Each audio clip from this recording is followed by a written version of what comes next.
Bonjour à tous, on se retrouve aujourd'hui pour un nouveau didacticiel sur le fonctionnement de Lime Survey. Alors nous allons voir dans cette vidéo comment restreindre l'accès à un questionnaire.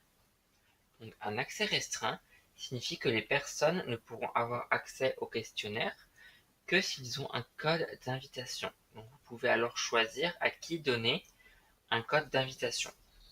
Donc tout d'abord, vous devez accéder à l'onglet Publications et accès, donc qui se situe sur le menu de gauche. Je clique et déplacer le curseur sur Non dans l'option Rendre ce questionnaire public. Donc je clique ensuite sur Sauvegarder. Vous devez ensuite créer une table des participants au questionnaire. Donc pour cela, je vais cliquer sur Participants au questionnaire dans le menu de gauche.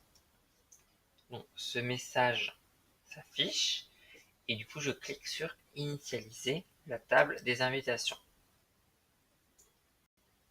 Puis sur Continuer. Je tombe ensuite sur le résumé des participants.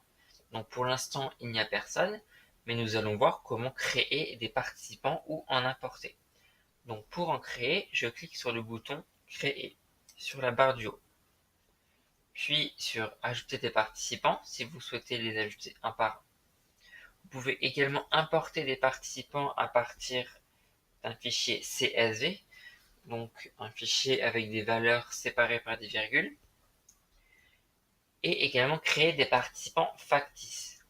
Donc cette option peut être utile si vous souhaitez créer des codes d'invitation uniques, mais que vous ne souhaitez pas envoyer de courriel avec le code d'invitation à chaque participant, mais que vous souhaitez par exemple lui donner par un autre moyen.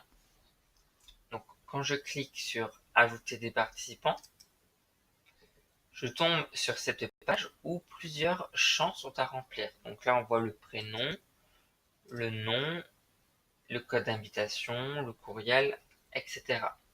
Je peux également rajouter des champs si je clique sur Gérer les attributs. Donc, je ferme et Gérer les attributs, on va le voir juste ici. Donc, si je clique dessus, je peux ajouter des champs. Hop. Donc, je tombe sur cette page et du coup je peux saisir la description du champ. Donc, je peux par exemple rentrer parfum de glace préféré.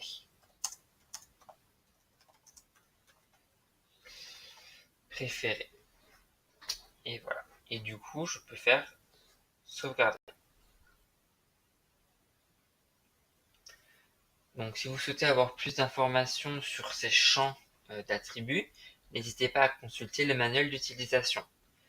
Et pour utiliser cette table ultérieurement, vous pouvez également exporter cette table via le bouton exporter. Donc, hop, je ferme, qui se situe juste ici. Donc je peux faire exporter. Hop, ensuite il y a plusieurs options d'export.